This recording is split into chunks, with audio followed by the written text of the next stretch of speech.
Hey everyone, Steve here from PC Budget Solutions, and I gotta think if I want to change up the channel name, just because I really want to start expanding into technology as a standpoint and stuff like that. But anyway, today, Comfast, we have a wireless access point. It's something that I've kind of wanted to toy around with for a little bit. Didn't realize that they can be had for $40 to $60 for a basic access point. So what we're going to do today is we're going to open this up. We're going to take a look at how to set up. There's a couple different modes that we put in, and then hopefully it does what I want to do, which is basically it's a repeater essentially, and what we want to do is maybe get a little better coverage downstairs. So without further ado, let's get and open it up. So let's go and open this bad boy up here.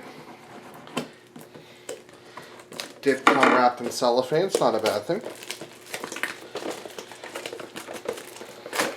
And there's probably not too much involved here. Probably a power source, the unit, and then some instructions here.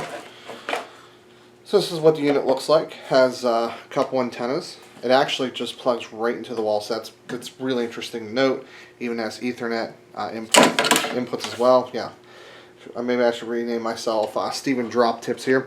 We have 3 different versions, router, repeater, and access point. Although I would think the access point and repeater would be the same thing, but we'll learn more about it. We have a US to, this would be most of Europe. I know Germany we use this kind of plug. All you have to do is there's a little button here. You press it down. What I do is I start to turn gently and press, because if you press too far, it actually will end up not coming off very easy.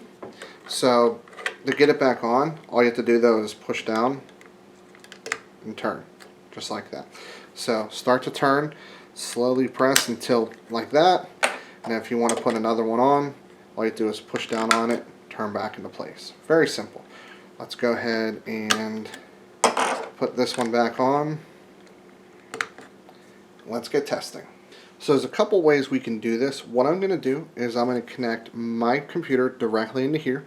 You can also do this via wireless as well. And we're going to keep this in repeater mode. And we're going to go ahead and plug it in, and I'm going to plug a cable into the LAN side. This is actually quite easy. As soon as I actually plugged it in, the browser popped up and led me to this page. What I did is I plugged it in, and I'll actually maybe take a shot of it, but I plug in power and connect Ethernet directly to my computer. If this doesn't pop up, you type in 192.168.10.1. So once you make a password, so PCBS1, let's do this right, PCBS1234. I recommend a much stronger password than that, but just for the sake of this video, it's exactly what I'm going to do. And we are going to wait for this to scan everything and see what it comes up with. Do note we are in access point or repeater mode, so we're going to take PCBS50. It's not actually my normal internet name. Let me think for a second. I just changed the password to something very basic like that. Again, horrible password. Don't recommend using that. That's not the password that I use. But this will take about 40 seconds or so, and it will be ready to go. Now that that part is done, I'm going to go ahead and refresh the page, and then we're going to take a look and see exactly, well, I don't really think there's actually much more to do. There we go. So you can see that these are being repeated. Passwords in here, so we have a 2.4 and a 5.8. We have one device currently connected, I believe, and that's me.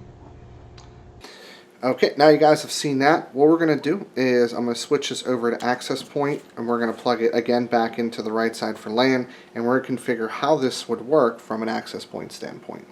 We're logging back in. We just switched to AP mode.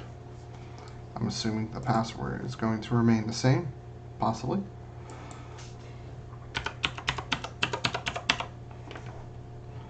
There we go.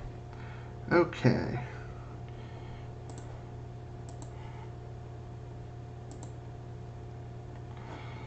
Okay, so we should be in AP mode now. We'll just actually go home. Yes, there we go. lastly, we're going to do the router configuration. So we're going to slide it all the way over here. But there's going to be something a little different. We're going to need to plug the modem router combo into here to actually deliver the signal. And then we're going to plug in my computer into this one. Again, this is just going to be able to log into it since I don't have wireless. Okay, there's a couple ways this can be done. The easiest way, and I'll show you the other ways, but I'm not, unfortunately, too deep in the network on how this works. The DHCP client will allow you to plug a modem directly into one of the two ports, and it'll turn into a router, which is exactly what I did. If I click home here, I have two devices connected, my computer and my phone. The other two ways of doing it is static IP. So you have to pull information directly off of your modem. What you can do is directly connect into your computer, type in open command prompt, open up ipconfig, and you can probably, I think, get all the information here. The other option is Pppoe, and this requires username, password, credentials. I'm not too privy on this. It says in the instructions, internet account and password provided by a network service provider. That could be the username and login directly on the modem itself, which could be an option as well. I'm not too up to speed on what this particular portion is. But I think the DHCP client is the best, coming directly, do a direct connection into the device itself from a modem or even a router in that case. So, a couple things. Made a couple minor misunderstandings. Regardless if it's in access point or repeater mode, it does make a new network.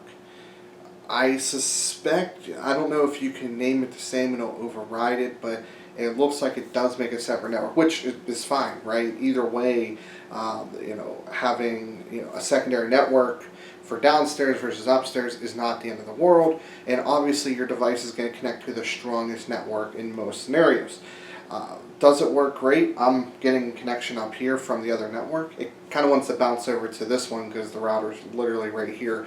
But time will tell, so I can't really give a, this is a world-breaking product, but for $40 it wasn't very hard to set up. It was pretty straightforward. I was actually configuring everything from my phone, so it's actually quite easy. What you do is, whenever you turn it on, you connect to the default internet. It's like Comfast dash something 2.4 and 5, and you connect. There's no password, and then you type in 192.168.10.1, and you can set everything up directly from mobile. So it's actually very easy to do. Anybody who isn't super technical can set up repeater mode. Very simple. It's a default choice. Follow the instructions, and it'll get you configured the way you want. So definitely really happy to work with it. I'm going to be using it for the foreseeable future. Maybe stay tuned. I might mention it later on in upcoming videos on how well it's performing. But I mean, for $40, it's perfectly fine. Want to buy it? Description below. If you like the video, hit the like button. Dislike, get subscribed. Hopefully more giveaways come in the near future. And as always, guys, this is Steve from PC Budget Solutions, and I'll see you later on down the road.